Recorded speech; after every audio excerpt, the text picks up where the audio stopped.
interviewing is an art, but I don't treat it that way. So let's put it like this. Like, this is basically a talk about not talking. I work at a very eclectic community radio station, and we're really lucky. We talk to all kinds of people. Yeah, there's bands that come through. That's great. I can hang with that. But authors, read a fucking book. We've got authors coming through. We've got poets and drug addicts and nonprofits of every stripe and scientists, like people with job titles like fluvial geomorphologist, right? I don't know either. But the thing is, I have to have this conversation with them, and I want it to be good and meaningful. I really do, and I want to know what makes them tick.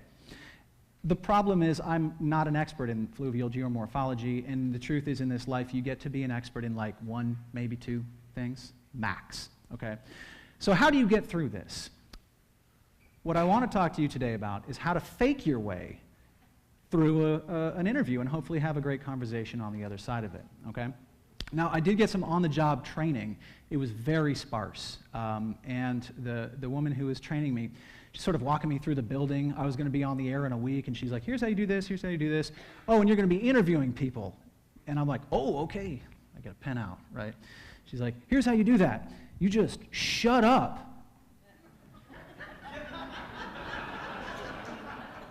And I put the pen away. She's like, you just shut up. You got that? I got that. And that was 15 years ago. I still got that. It's fantastic advice, and there's a couple other tricks that I want to share with you. There's about 6 little ones and then one massive one, so let's do this. Here's how you interview almost anyone. Trick number 1, do some prep. Come on. Don't be that guy who is like, I'm just going to wing it, man. And I'm looking at podcasters mostly for this. There's this scourge of people who think that they can sit down and hold their own, and they can't. Nobody is that good. Nobody is that good, okay? And secondly, it's a little arrogant and vain to think that you are, so show your guest, it's true, show your guest the basic dignity of a Google search. It's not hard. Do it on your phone. I don't care when you do it, just do it. Okay, so number 2, you are going to be doing some prep. I suggest, since that author is coming in and you may not have read the whole book, or like maybe even half of it, they're going to need you to know about it. So what you do is you find interviews they already did, and somebody else can do the work for you.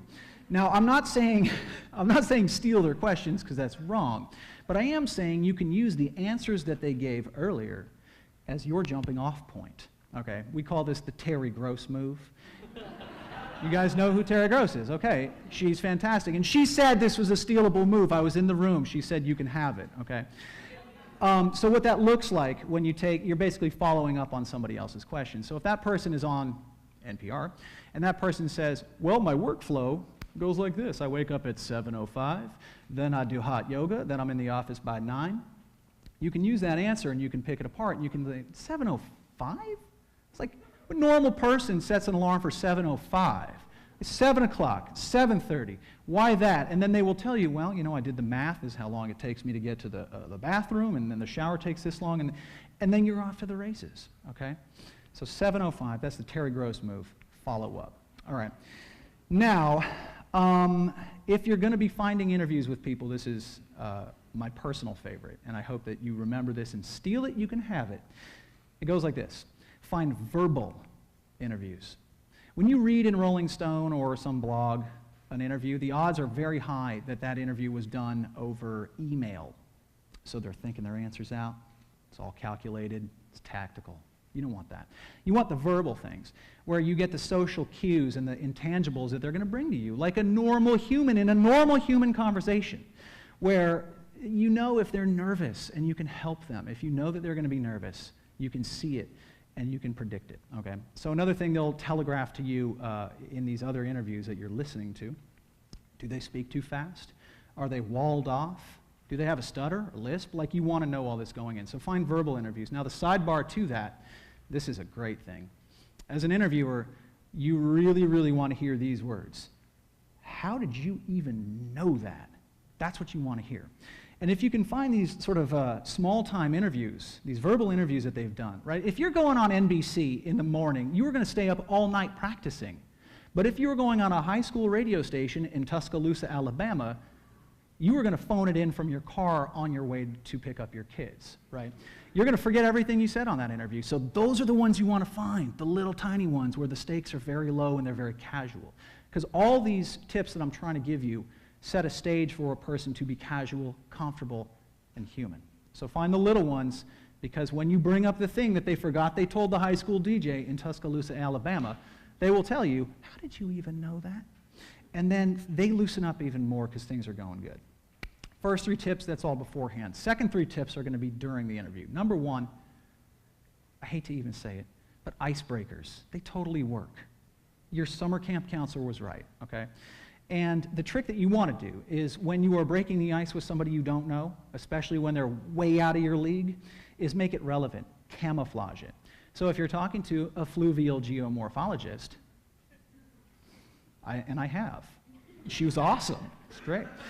You can ask things like, what was your major in college? It's relevant, but not really. It's an icebreaker. And they go, oh yeah, you know, I went into college as a poetry major, but then I switched to geology.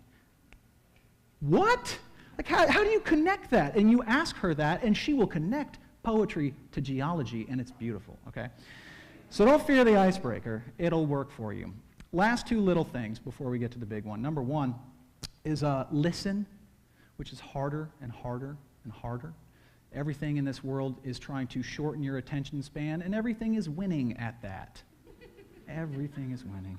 And if you're not listening to me right now, I feel you. But try to focus in, and don't do these corny things of like trying to think of your next question while they're still talking. Listen completely and be there, be present. Don't try to get a joke in, and certainly do not step on their answer. Give them the time, okay? So you want to listen, and you can only listen if you, last one, shut up. She was right. It comes back to shutting up and giving them some breathing room so that they can say their piece at a tempo they're cool with.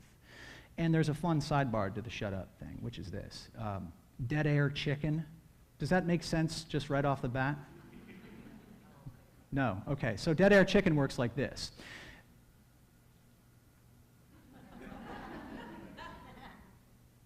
It can go on. And I will win. Because when you create an awkward pause that is awkward enough, the thing that they will desperately fill it with burbles up from a wild part of their psychology that they cannot control at all.